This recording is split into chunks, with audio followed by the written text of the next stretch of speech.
신앙생활은 어떻게 보면 쉽고 어떻게 보면 또 어려운 일인 것 같습니다. 무슨 말씀일까요? 예수님 믿고 구원 얻고 하나님의 자녀가 되어서 천국의 백성이 되고 예배드리는 예배자가 된 것이 이게 얼마나 감사한 일입니까? 감격스럽고 기쁜 일이죠.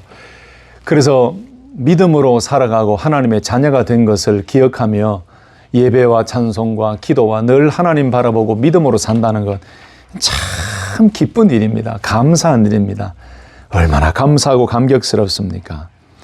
그런데 반면에 믿음의 자녀가 된 이상 우리가 이제는 우리 마음대로 살지 못하지요.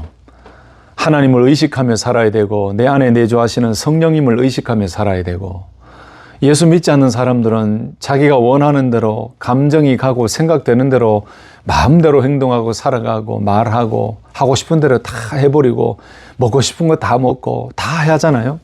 근데 우리가 그렇게 하지 못하는 이유는 예수님 때문이지요. 예수님을 믿고 하나님의 자녀가 되었기 때문에 바로 아까 충만이라는 것처럼 예수로 우리가 충만한 삶을 살아가려고 몸부림치다 보니까 늘 성령님을 의식하며 살아가요.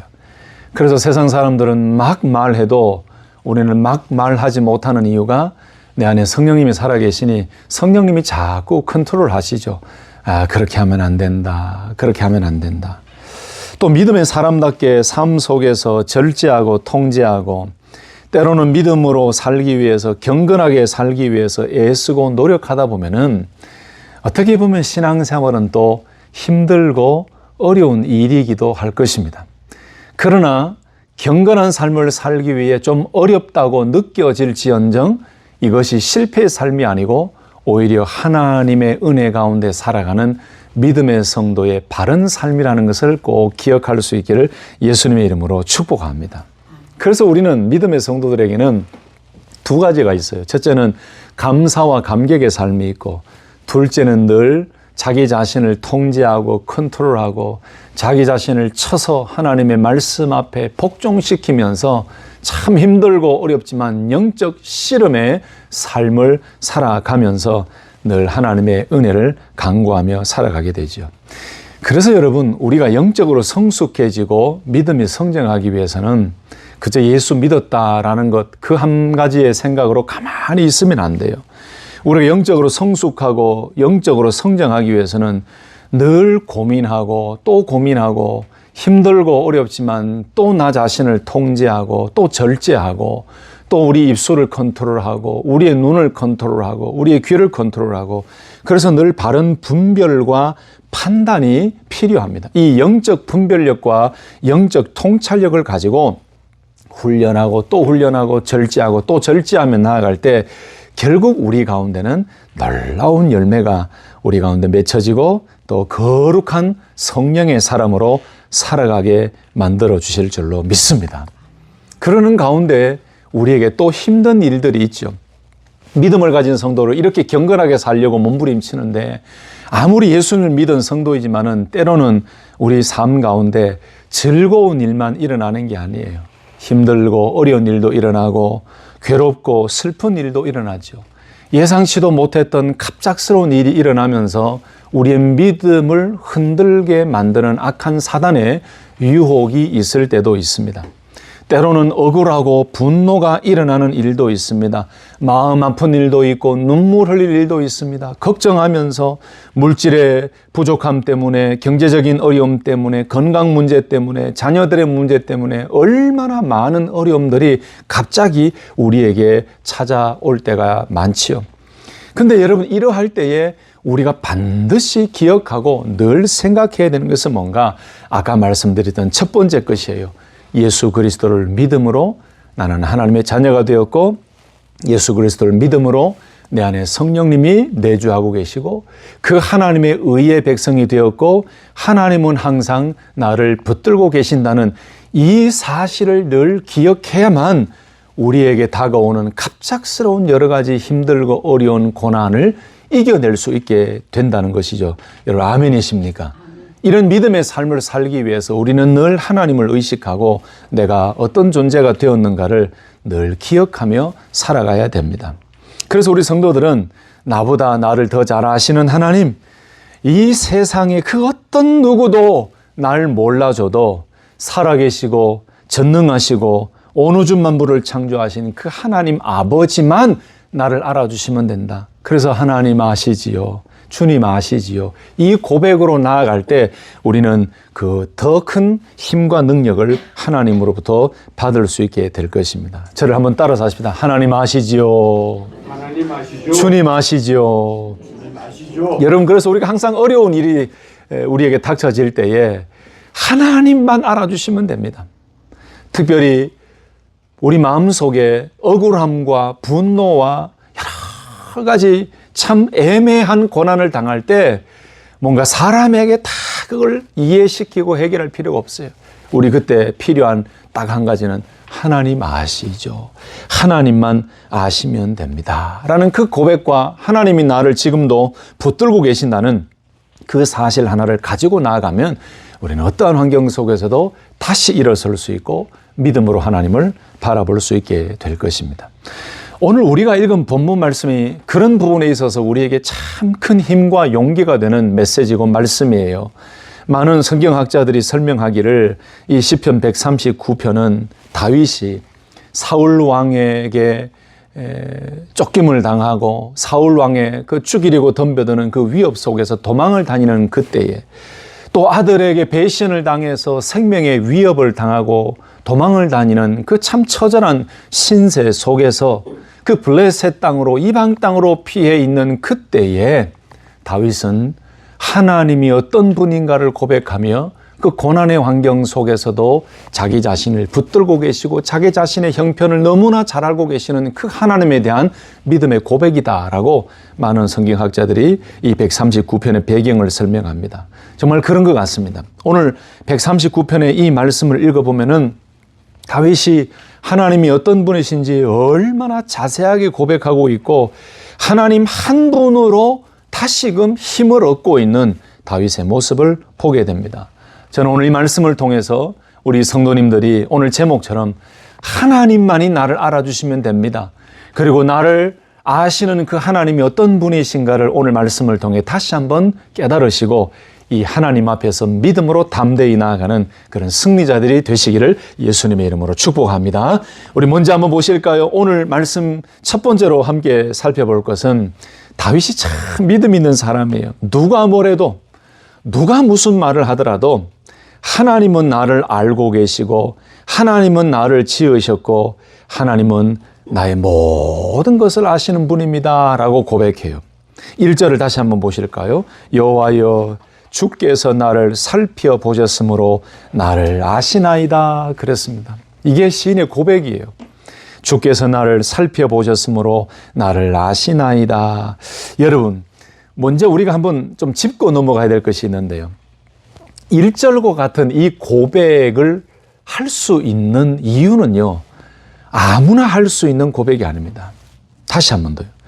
1절에 여호와여 주께서 나를 살펴보셨으므로 나를 아시나이다 라는 고백은 아무나 할 수 있는 고백이 아니에요.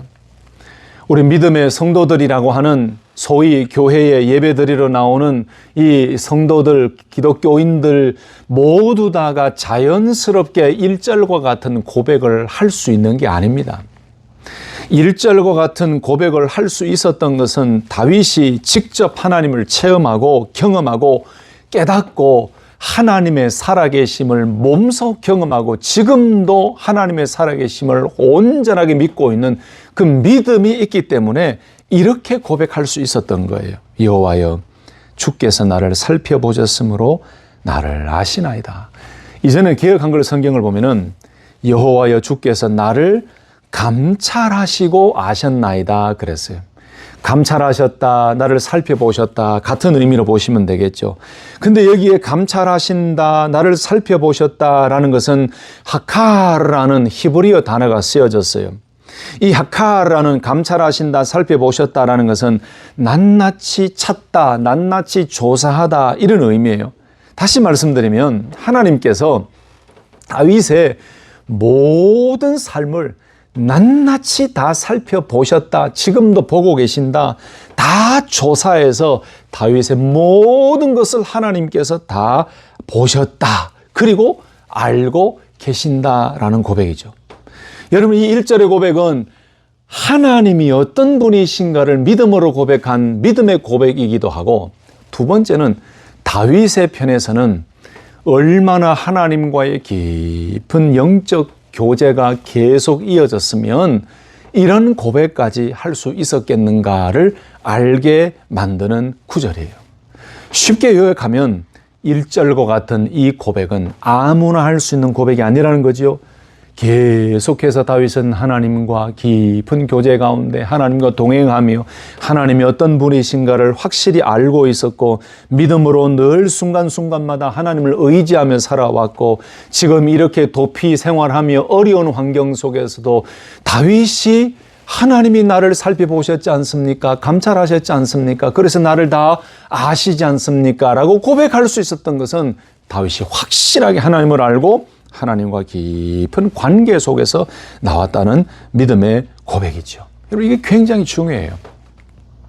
교회 다닌다고 하나님에 대한 고백이 깊어지는 게 아닙니다.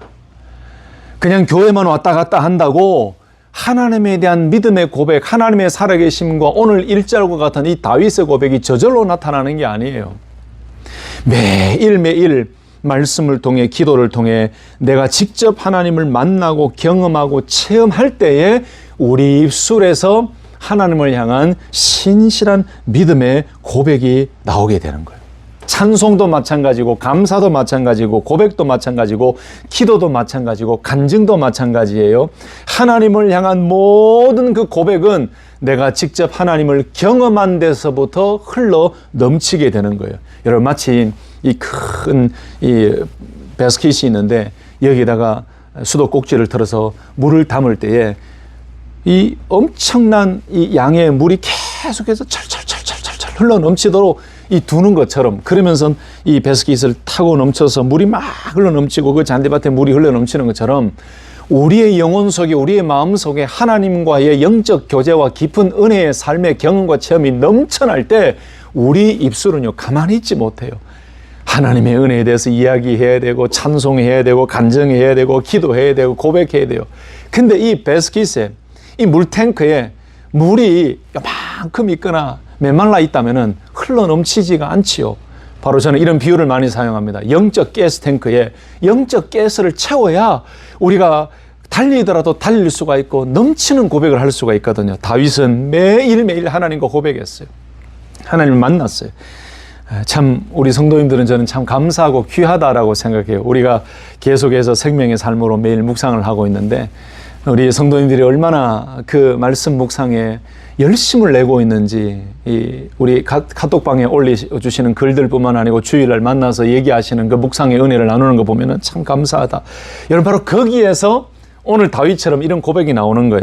반대로 신앙생활 오래 해도 체험이 없고 하나님과의 만남이 없고 교제가 없고 경험이 없으면은 여러분 간증할 거리가 없습니다. 은혜에 대한 고백할 그 거리가 없어요. 이야기할 거리가 없어요. 기도의 거리가 없어요. 찬송의 거리가 없어요. 감사의 거리가 없어요. 그래서 여러분을 축복합니다. 지금처럼 매일매일 말씀을 묵상하고 기도하면서 하나님과의 깊은 영적 교제를 날마다 누리시고 그 속에서 흘러 넘치게 만드시는 간증과 감사와 찬송과 고백과 기도의 제목이 넘쳐나시기를 예수님의 이름으로 축복합니다. 여러분, 성경에 좋은 예가 있지요. 요한일서 1장 1절에서 4절 말씀에 보면은 태초부터 있는 생명의 말씀에 관하여는 우리가 들은 바요, 눈으로 본 바요, 자세히 보고 우리의 손으로 만진 바라. 이 생명이 나타내신 바 된지라. 이 영원한 생명을 우리가 보았고 증언하여 너희에게 전하노니 이는 아버지와 함께 계시다가 우리에게 나타내신 바 된 이시니라. 우리가 보고 들은 바를 너희에게도 전함은 너희로 우리와 사귐이 있게 하려 함이니 우리의 사귐은 아버지와 그의 아들 예수 그리스도와 더불어 누림이라.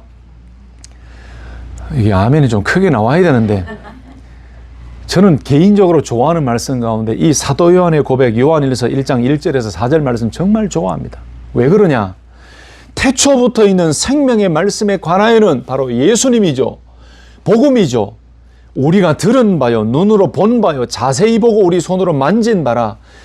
이 영원한 생명을 우리가 보았고 증언하여 너희에게 전하노니 우리가 보고 들은 바를 너희에게 전함은 너희로 우리와 사귐이 있게 하려 함이니 우리가 이것을 쓰면 우리의 기쁨이 충만하게 하려 함이라. 쉽게 요약하면 이거예요. 지금 요한은 마음속에 충만한 은혜가 있어요.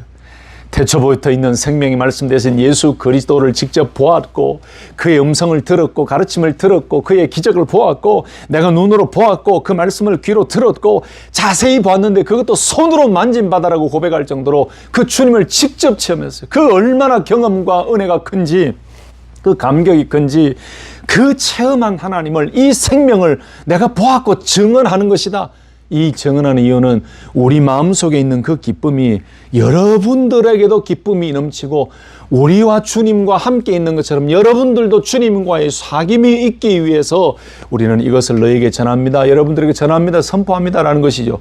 이 고백은 요한이 주님을 경험하지 못하고 보지 못했다면 체험하지 못했다면 할 수 없는 일이죠.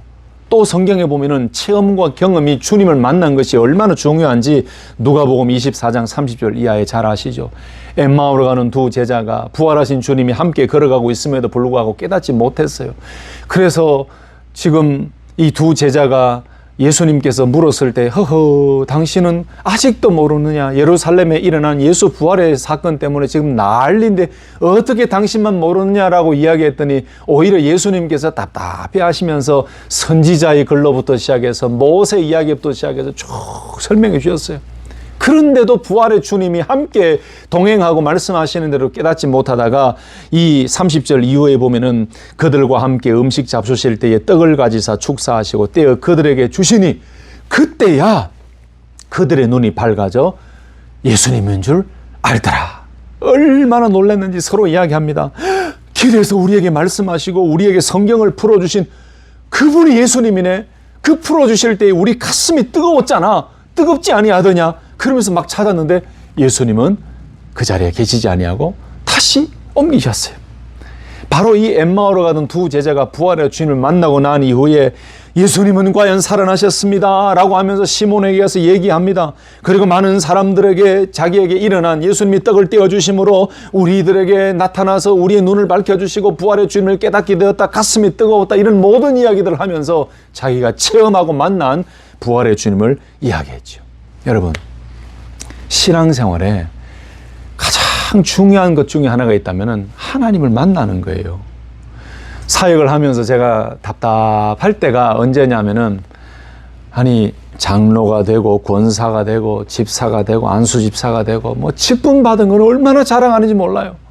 신앙생활을 40년 50년 했는데 좀 죄송한 표현입니다. 이해하고 들으십시오. 어쩜 그렇게 하나님 대해서 모르는지, 어쩜 그렇게 성경을 모르는지, 그리고 늘 했던 이야기 또 이야기 또 이야기 하면서 경험한 것을 이야기하지 못해요. 왜요? 늘 그냥 왔다 갔다만 하는 거예요. 기복적인 신앙생활 하는 거예요.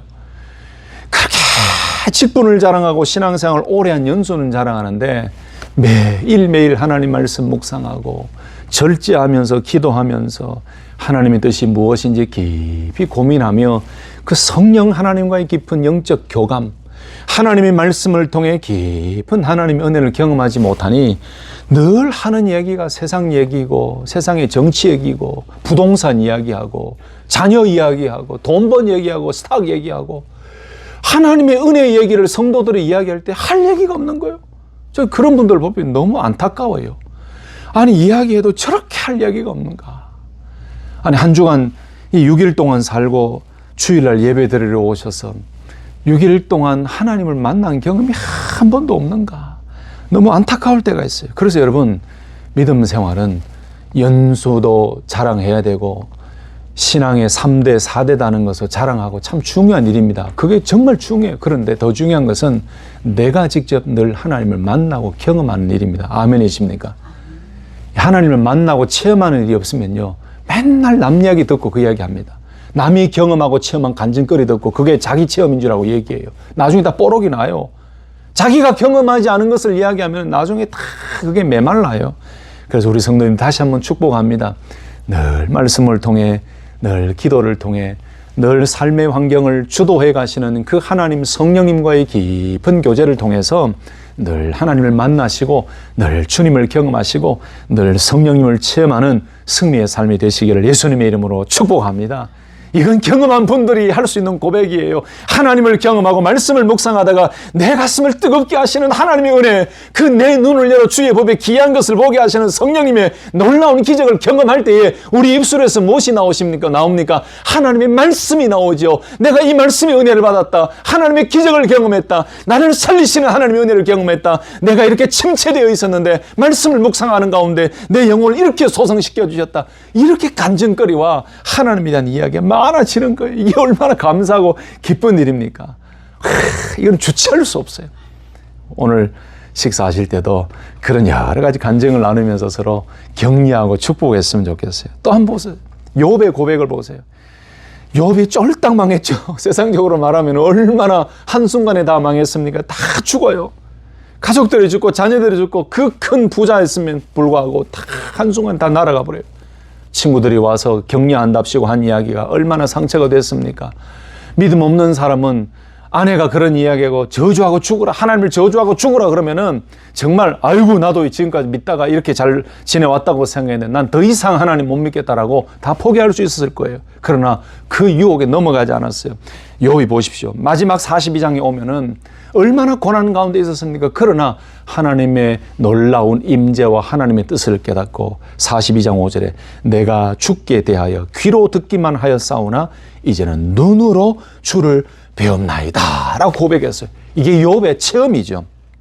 얼마나 하나님을 깊이 경험했으면 이제는 눈으로 주를 배웠나이다 라고 고백해요.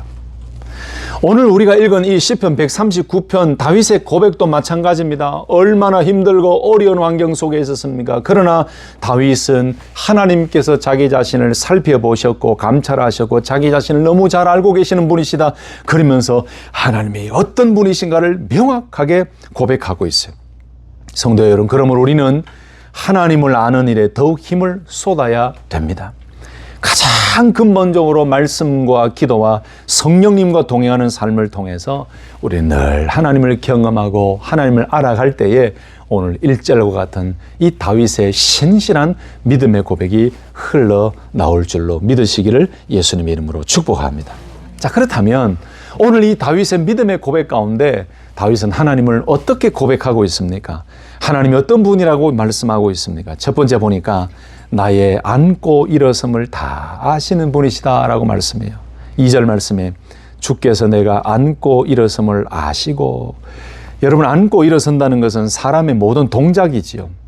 사람이 살아가는 동안에 있는 지속적인 계속되는 모든 삶의 여정과 삶의 모든 행위를 가리켜서 앉고 일어섬이라 그랬습니다. 그렇습니다. 다윗의 고백만이 아니고 우리의 고백이에요.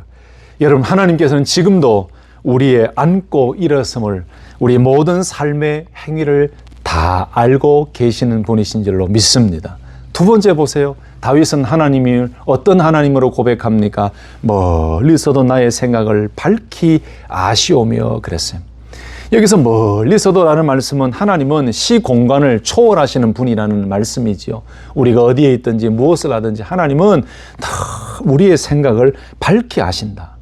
여러분, 히브리인들에게 이 생각이라는 단어는, 이 말은 사람의, 인간의 내면의 모든 것을 의미할 때에 이 생각이라는 단어를 씁니다. 레아라는 단어를 써요. 그래서 이 다윗의 고백은 하나님은 시공간을 초월해서 멀리서도 나의 모든 깊은 내면의 모든 것들을 다 알고 계신다. 선한 생각이든 악한 생각이든 우리 입술로 나오지 않더라도 하나님은 내 안에 모든 깊은 내면의 생각을 다 알고 계신다. 여러분, 그래서 우리는 사람은 속일 수가 있지만 하나님은 속일 수가 없어요. 사람에게는 입술을 열어야 우리 마음속에 있는 마음이 나오고 단어가 생성되어 나오잖아요. 근데 입술을 닫으면 우리 마음의 것이 잘 드러나지 않죠. 표정으로도 드러날 수 있지만, 그러나 우리는 하나님은 속일 수 없어요. 하나님은 언제 어디서든 우리의 깊은 생각 내면까지 다 알고 계세요. 말로 표현하지 않아도 다 알고 계세요. 그런 이 말씀을 보면은 때로는 우리가 언어라든지 늘 하나님을 의식하며 살아갈 필요가 있다.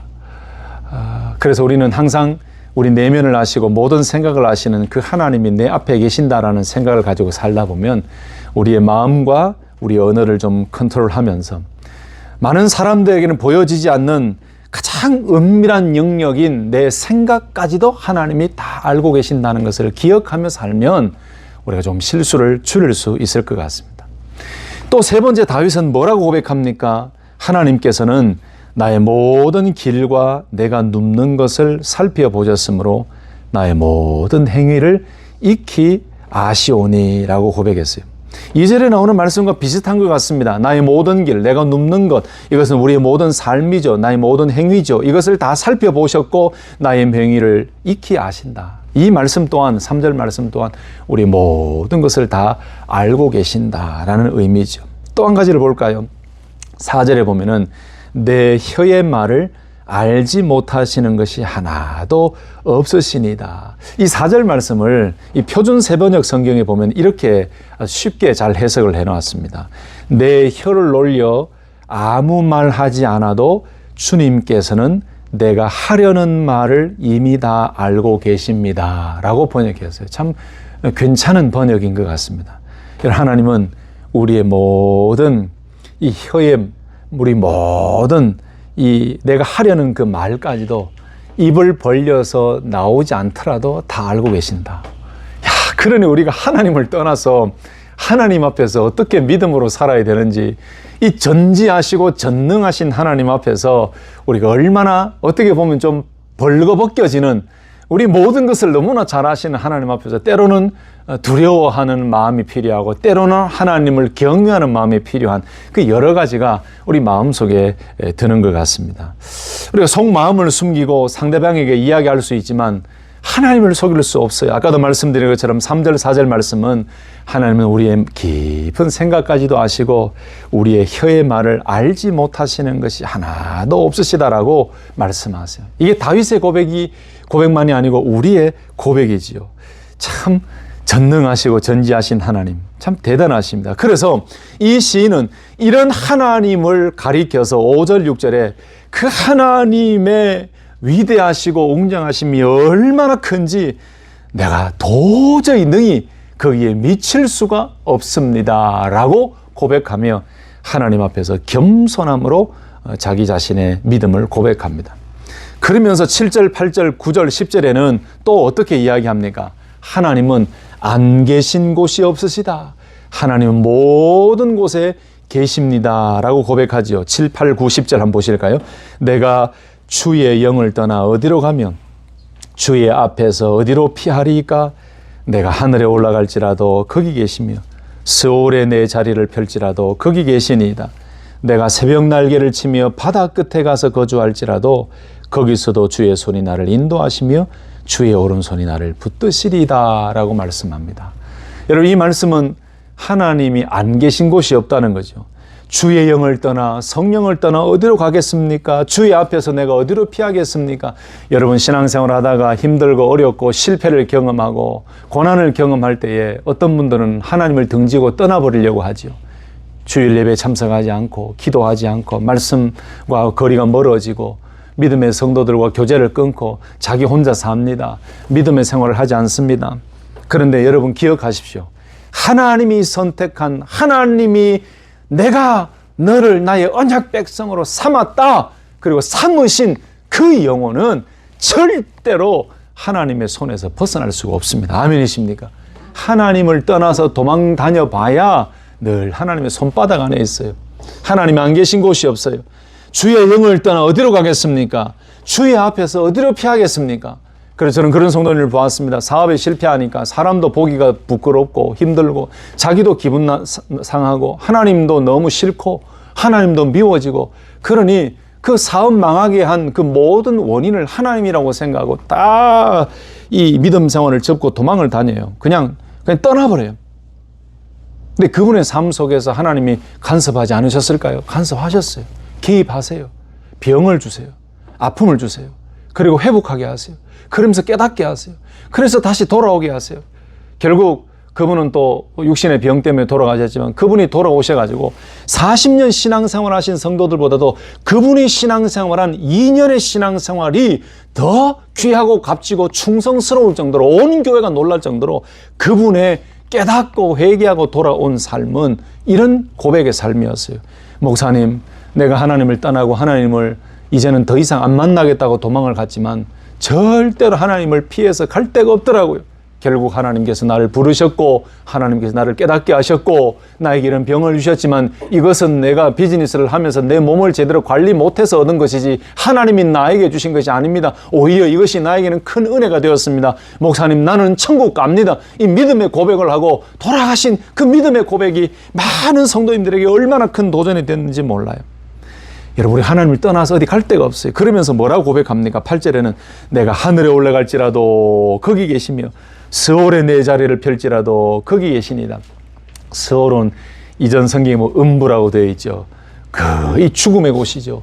어떻게 보면 하나님이 계시지 않는 것처럼 느껴지는 곳입니다. 그런데 보세요. 하늘과 스올, 하늘과 음부, 하늘과 땅, 이 수직적인 어떤 곳으로도 도망을 가도 하나님은 거기 계세요. 9절 말씀 보세요. 내가 새벽 날개를 치며 바다 끝에 가서 거주할지라도 거기서도 주의 손이 나를 인도하시며 주의 오른손이 나를 붙드시니이다. 여러분, 여기 새벽 날개, 새벽이라는 것은 가장 이런 시간이거든요. 근데 새가 날개를 치며 간다라는 것은 빠른 시간에, 가장 첫 시간에 도망을 가듯이 그런 빠른 속도로 어디를 가더라도 바다 끝에 갈지라도, 여러분, 히브리인들에게 바다 끝은 세상 끝으로 여겨졌어요. 그래서 세상 끝으로 도망가고 그쪽으로 가더라도 거기서도 주의 손이 나를 인도하시고 주의 오른손이 나를 붙드십니다. 7절, 8절, 9절, 10절의 고백은 결국 무슨 고백입니까? 하나님은 안 계신 곳이 없고 나는 하나님을 떠나서 도망 다닐 곳이 아무것도 없습니다. 그러니 나는 하나님의 눈에 든 사람이고 하나님의 손 안에 든 사람이고 내가 어디를 가더라도 하나님은 거기 계십니다. 이 말은 뭘까요? 다윗이 지금 어려운 가운데 있잖아요. 도망 다니고 있잖아요. 죽음의 위협에 있잖아요. 생명의 위협에 있잖아요. 그런데 그 속에도, 그 가운데도 하나님이 계신다라는 믿음의 고백이죠. 할렐루야. 여러분 힘들고 어려울 때 있잖아요. 그때도 오늘 이 말씀을 기억하십시오. 거기에도 하나님이 계십니다. 언젠가는 믿음이 연약해서 도망 다니고 하나님 만나기 싫어서 거부하고 도망 다니더라도 거기에도 하나님이 계시는 거예요. 오늘 이 다윗의 고백은 어디라도 하나님이 다 계시고 무엇은 상황 속에 있더라도 하나님의 손이 나를 붙들고 계신다는 그 손을, 그 말씀을 기억하시고 늘 하나님이 나를 지키시고 보호하신다는 말씀을 기억하셔서 늘 믿음의 용기를 가지고 승리할 수 있기를 예수님의 이름으로 축복합니다. 제가 그저께 일이 있어서 여기 60번 프리웨이하고 팩로드라는 곳이 있습니다. 거기에 보면은 세븐일레븐이 있고 그 쉘 주유소가 있는데 가스도 넣고 또 음료수도 마시고 좀 들릴 길이 있어서 들렀는데 갑자기 제 바로 한 30m 앞이죠. 가스스테이션 바로 그 골목에서 경찰 사이렌이 울렸어요. 웽 울리는데 갑자기 이 과속을 내는 트럭 한 대를 과속을 하면서 막 도망가요. 주유소로 들어왔다가 나가고 경찰은 사이렌 울리면 찾아가고 너무 놀래가지고 그랬더니 한 3, 4분 있으니까 경찰 차들이 막 몰려와요. 그러더니 한 5분 있으니까 경찰 헬기가 떠요. 그래서 막 제가 아직 애인 것 같아요.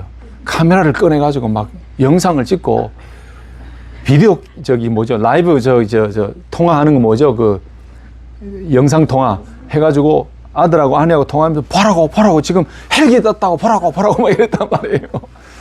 저는 이 본문 말씀을 설교할 때 항상 이 이야기를 해요. 미국은요, 도망가는 사람이 바보라.